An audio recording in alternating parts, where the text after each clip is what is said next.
Hi friends, welcome to my channel Priya blogs అండి. Good morning అందరికీ.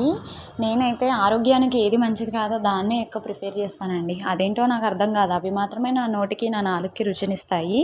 నాలాగే మీలో కూడా ఎవరైనా ఉంటే కామెంట్ చేయడం మర్చిపోకండి, ఎందుకంటే నాకు తోడవుతారు కదండి.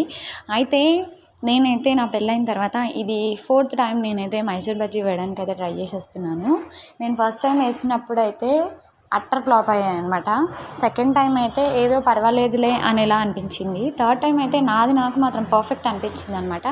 మనకు అర్థమైపోతుంది కదండి, మనం చేసే వంటల్లో మనం పర్ఫెక్ట్ చేసామా అన్పర్ఫెక్ట్ చేసామా అనేది అయితే. సో చూడండి, ఈరోజు నేను మళ్ళీ ట్రై చేసేసాను. నైట్ అయితే పుల్లటి పెరుగు వేసి వాటర్ ఏం వేయకుండా మైదా పిండిని అయితే కలిపేసి ఫ్రిడ్జ్లో పెట్టేసుకున్నాను అనమాట. మార్నింగ్ దీన్ని తీసి 1 hour ముందు బయట పెట్టాను. దీంట్లోకి నేను జీలకర్ర, సాల్ట్ యాడ్ చేసుకొని చూడండి, ఈ విధంగా ఈ పిండిని బీట్ చేసుకోవాలి. మైదా పిండిని ఎంత చక్కగా బీట్ చేసుకుంటే బజ్జీలు అనేవి అంత సాఫ్ట్గా బాగుంటాయి తినడానికి కూడా. నాకెప్పుడు ఈ మైదా పిండి కలిపినప్పుడు ఎంత చిరాకు వస్తుందంటే, ఇది చెయ్యంతా పామేసుకొని నాకు నిజంగా చాలా వరకు బోండాలు అయితే తినడం ఇష్టమేనండి. కానీ దీనికి చాలా సేవ చేయాలి ఈ మైదా పిండికి.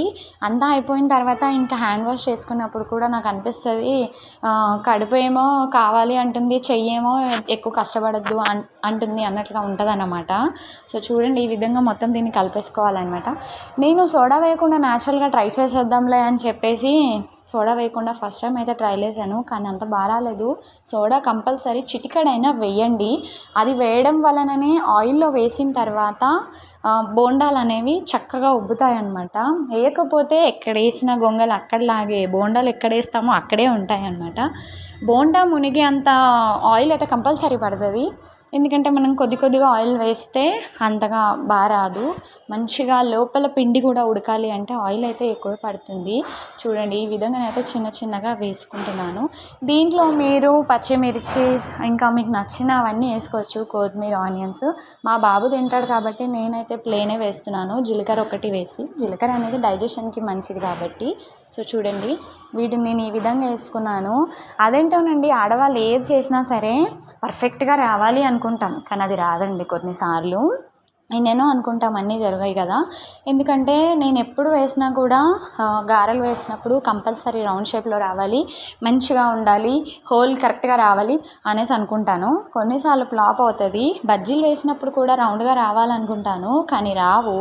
నేను థర్డ్ టైం నుండి ఇంకొకటే ఫిక్స్ అయిపోయాను, ఇంకా రౌండ్తో పని లేదు, రౌండ్గా చేసుకొని రౌండ్గానే తినేయం కదా, ఎలా అయితే ఏముంది కడుపులోకి వెళ్ళిపోయేదే కదా అని చెప్పేసి అయితే నేను దాన్ని షేప్స్ కోసం పెద్దగా నేనైతే ఇంట్రెస్ట్ చూపించాను. మా వారు కూడా అంతే, కంపల్సరీ ఇది ఇలాగే ఉండాలి అని అయితే ఏం నన్ను పాయింట్అవుట్ చేయరనమాట. చాలా అడ్జస్ట్ అయిపోతారు ప్రతి విషయంలో కూడా. సో అలా ఉంటే చాలా ఇబ్బంది ఉండదు కదండి. పేర్లు పెట్టి వంకలు చూపించే వాళ్ళు ఉంటే మాత్రం చాలా ఇబ్బందే, కానీ మా వారైతే అలా చేయరు. సో అదైతే నేను లక్కీ అనుకుంటాను. చూడండి, ఈ విధంగా అయితే వీటిని ట్రాన్స్ఫర్ చేసేసుకుందాము. దీంట్లోకి అల్లం చట్నీ ఇలాంటివి బాగుంటాయి, కానీ నేనైతే నా టైంని బట్టి పల్లీ చట్నీ విత్ కొబ్బరి చేశాను అనమాట. చూడండి, ఇప్పుడు ఒకసారి చూసేసుకుందాము. చక్కగా మెత్తగా ఉన్నాయి. మీకు నచ్చితే బియ్యం పిండి వేసుకోండి క్రిస్పీనెస్ కోసం. నా దగ్గర అవైలబుల్ లేదు, వేయలేదు. లోపల కూడా మంచిగా ఉడికిపోయింది. సూపర్ అండ్ టేస్ట్గా మైసూర్ బజ్జీ అయితే రెడీపోయింది. వీడియో నచ్చితే లైక్ చేసి సబ్స్క్రైబ్ చేయండి. బాయ్.